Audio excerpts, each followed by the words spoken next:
হাট্টিমা team তারা মাঠে পারে টিম, ভবানীপুরে নিয়ে যায় দাদা নন্দীগ্রামের টিম। আরে নন্দীগ্রামের টিম, বিরোধী দলনেতা এমন হয়ে গেছে, এমন বিরোধী দলনেতার পায়ের নিচে মাটি নেই বলে তা প্রমাণ দিয়ে দিল যে ভবানীপুরের ইলেকশনের জন্য নন্দীগ্রাম থেকে ছেলে নিয়ে গেছে। আবার শুনেছি পার ছেলেকে কি মজুরি হিসাবে নিয়ে গেছে, প্রত্যেকদিন 350 টাকা। আমি বলি বিরোধী দলনেতাকে, নন্দীগ্রামে তো আপনি আর কিছু করতে পারলেন না। আপনি বারবার বলছিলেন নন্দীগ্রামের কি আপনি ভূমিপুত্র, আপনি কাঁথি থেকে এসে নন্দীগ্রামকে বলতেন আপনি নন্দীগ্রামের ভূমিপুত্র, কিন্তু নন্দীগ্রামে আপনার আর ডাল গলল না। আপনি ভবানীপুরে গেছেন নন্দীগ্রামের ছেলেগুলোকে নিয়ে আবার 350 টাকা করে প্রত্যেক মজুরি হিসাবে। তাহলে বাংলার মানুষ, পশ্চিমবঙ্গের মানুষ, সমস্ত মানুষ বুঝে গেছে যে যে বিরোধী দলনেতা বলতো আমি নন্দীগ্রামের ভূমিপুত্র, সে বিরোধী দলনেতার ভবানীপুরে এবং নন্দীগ্রামে পায়ের নিচে আর মাটি নেই।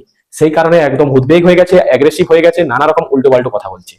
তার সঙ্গে বিজেপির অনেকগুলো নেতাকে দেখছি কার প্যান্ট খুলে যাচ্ছে, কে আবল তাবল বলে দিচ্ছে, আমি ভাবতেই পারছি না। আবার মহামানব মহাপুরুষ নরেন্দ্র মোদীজি, যিনি গরমকালেও শাল গায়ে দিয়ে ছবি তুলছেন গঙ্গাতে। আমি বলি যে বিজেপি এতটা হারের চাপে, মানে পশ্চিমবাংলায় হারবে বলে এতটাই মাথায় ডিপ্রেশন চলে গেছে, কখন কি করছে তা বুঝে উঠতে পারছে না।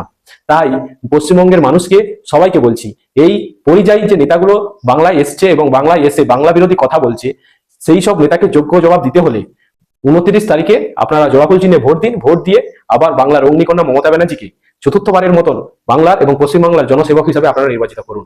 কারণ এই পরিযায়ী শ্রমিক আসবে, এই পরিযায়ী শ্রমিক যাবে, এদের আরো কি কথা, এরা কি দিল্লি থেকে পশ্চিমবাংলাকে চালাবে, তা কি কোনোদিন মেনে নেওয়া যায়?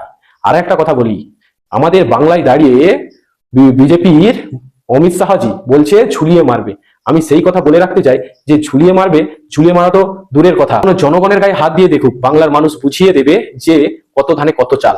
এরা এখনো ক্ষমতায় না এসেও বলছে যে ঝুলিয়ে মারবে বাংলায় দাঁড়িয়ে। এত বড় সাহস, এত বড় সাহস কে দিয়েছে? বাংলার মানুষ 29 তারিখে বুঝিয়ে দেবে যে আপনাদের এখানে কোনো কথা চলবে না। কারণ আপনারা জুমলা, আপনারা 15 লাখ টাকা জুমলা দেখিয়েছেন, আপনারা হচ্ছে বছরে 2 কোটি চাকরির জুমলা দেখিয়েছেন, আপনারা বাংলার মানুষের 100 দিনের টাকা আটকে রেখে দিয়েছিলেন।